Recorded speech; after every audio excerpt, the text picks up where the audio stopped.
Today in this episode, I will be inquiring you, the viewer, the color palette that closely resembles a zombie in Unturned.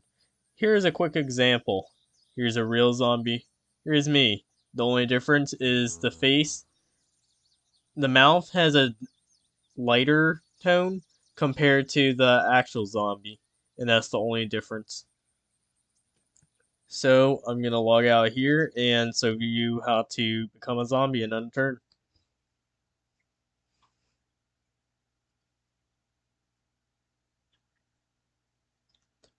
So I'm going to switch characters.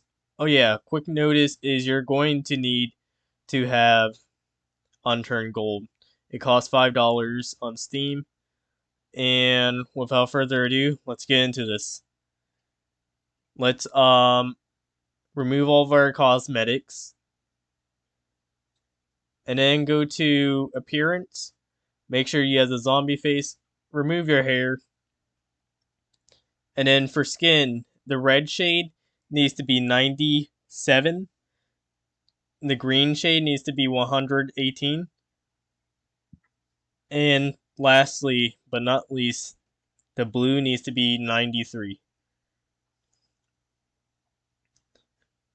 And that's pretty much it.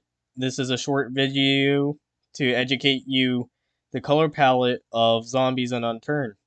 Before I end the episode, we have our very own Discord server where we are creating a custom map in Unturned and planning to do a series on there to bring back the survival aspect. Link will be in description. Thanks for watching and stay safe.